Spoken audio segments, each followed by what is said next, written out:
Hi, I'm Patty from Cultural Chemistry and welcome to episode 5 of Does Culture Matter in Your Zoom Room?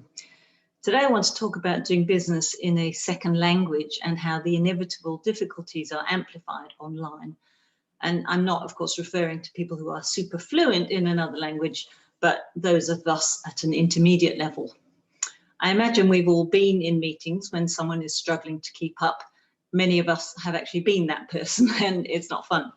But in real life, it's a lot easier to quietly ask the person next to you for help or ask the speaker for clarification. In real life too, it's more likely that the speaker will actually notice that there's some confusion in the audience. Online, it's much harder to read people's faces, and it may be just too embarrassing for some people to speak out in front of the group.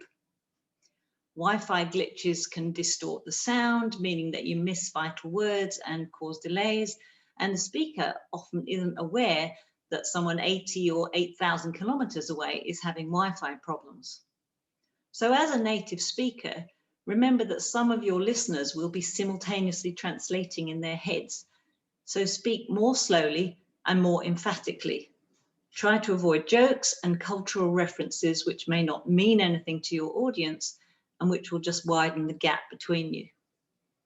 Be aware too that people in some cultures may simply be too polite to ask you what you meant, or are afraid of looking stupid in front of their colleagues or their boss. Try to be clear, to summarize regularly, and avoid going off on too many tangents, down too many rabbit holes, and leaving sentences unfinished.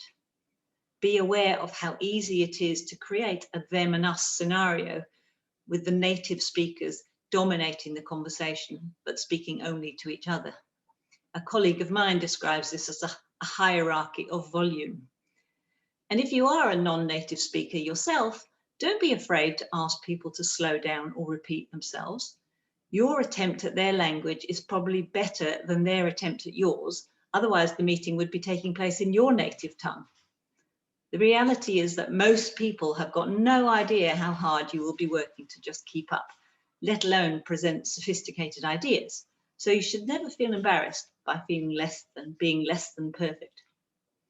Some of the other problems that arise include people thinking that they have understood when they haven't, and also believing that they have made themselves clear when they haven't. Again, it's much easier to tap a colleague on the arm than to make a point in front of everyone. So many of these misunderstandings will go unchallenged, creating further problems. Remember too, that when everyone is speaking a non-native language, the potential for misunderstandings can go through the roof. I think we're all making the best of meeting online, but as my videos have tried to illustrate, we can all do more to support our multicultural colleagues.